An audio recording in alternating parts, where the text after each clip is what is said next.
80 jeunes entrepreneurs ivoiriens réunis autour du Comité national de la zone de libre-échange continental africain, à l'initiative de la GIZ. Objectif pour eux d'exposer les difficultés afin de trouver des partenariats diversifiés. Ce séminaire ouvre en fait l'opportunité à tous les jeunes entrepreneurs de Côte d'Ivoire, surtout aux entrepreneurs, pour la libre-échange international, parce que nous devons être aptes à pouvoir exporter. Il y a quelques difficultés au niveau de l'exportation, surtout des produits agricoles. Donc nous sommes toujours en discussion avec nos ministères de tutelle. Et aujourd'hui, c'est une opportunité de nous de pouvoir évoquer toutes ces préoccupations. Il s'agit de faciliter l'intégration de ces jeunes entrepreneurs ivoiriens dans le commerce transfrontalier.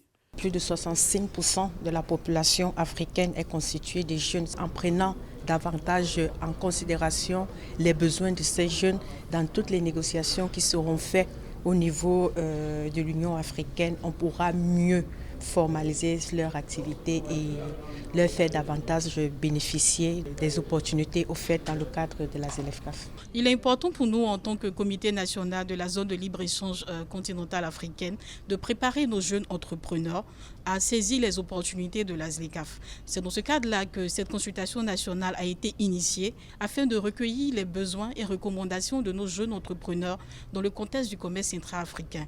Le gouvernement, quant à lui, mesure les opportunités qu'offre cet accord de la zone de libre-échange continental africain en faveur des jeunes Africains en général et des Ivoiriens en particulier.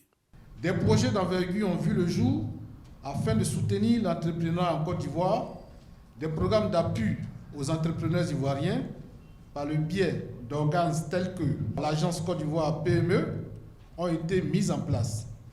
La consultation nationale des jeunes dans le commerce se poursuivra dans toutes les zones de la Côte d'Ivoire.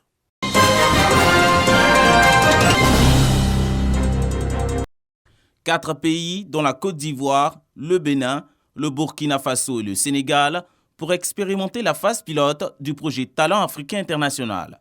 Un dispositif de renforcement de capacités et la formation des jeunes diplômés dans l'espace UEMOA.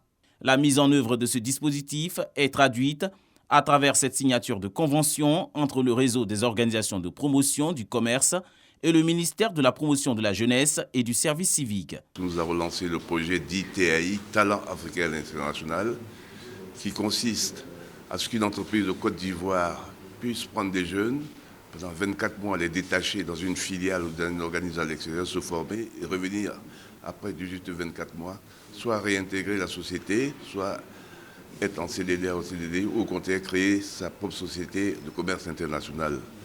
Donc le but, c'est de créer une culture d'exportation.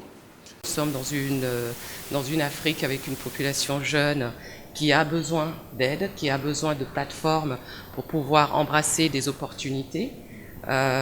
Nous avons, notamment pour le gouvernement de la Côte d'Ivoire, une volonté, et bien sûr des autres pays, d'avoir des plateformes où les jeunes peuvent vraiment mettre à disposition leurs talents. Cette plateforme est inspirée du volontariat international en entreprise, qui a été lancé en France il y a une vingtaine d'années. À l'initiative et financée par l'UEMOA, cette coopération sud-sud dans les domaines du commerce, de l'investissement, du financement et de la libre circulation des jeunes talents est un levier propice à l'insertion des jeunes. Mais aujourd'hui, on a le volontariat sous-régional qu'on appelle le talent africain à l'international, qui a pour objet de favoriser la mobilité croisée entre les jeunes talents, des jeunes de qualité et qui veulent s'engager en entreprise pour passer d'un pays à un autre, aller s'inspirer du modèle ailleurs et venir l'implémenter dans notre pays. Ce projet de mise en place du volontariat des compétences va favoriser et faciliter l'intégration sous-régionale.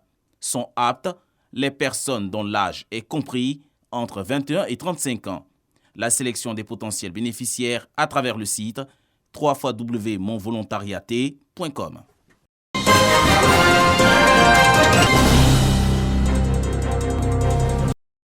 La deuxième édition du festival Sel et Lumière va permettre aux jeunes de différents horizons d'exprimer leur savoir-faire à travers des panels et des échanges sur l'entrepreneuriat des jeunes.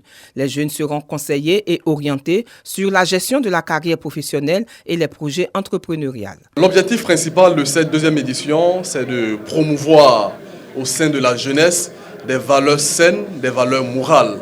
Mais premièrement, encourager les jeunes à l'entrepreneuriat. encourager les jeunes à se faire former et accepter de se faire former afin de devenir des entrepreneurs aguerris. Au thème de la deuxième édition du festival Sel et Lumière, les activités des jeunes dans les domaines de la mode, de l'artisanat et du commerce seront promues, ainsi que la détection des talents dans la musique et la danse.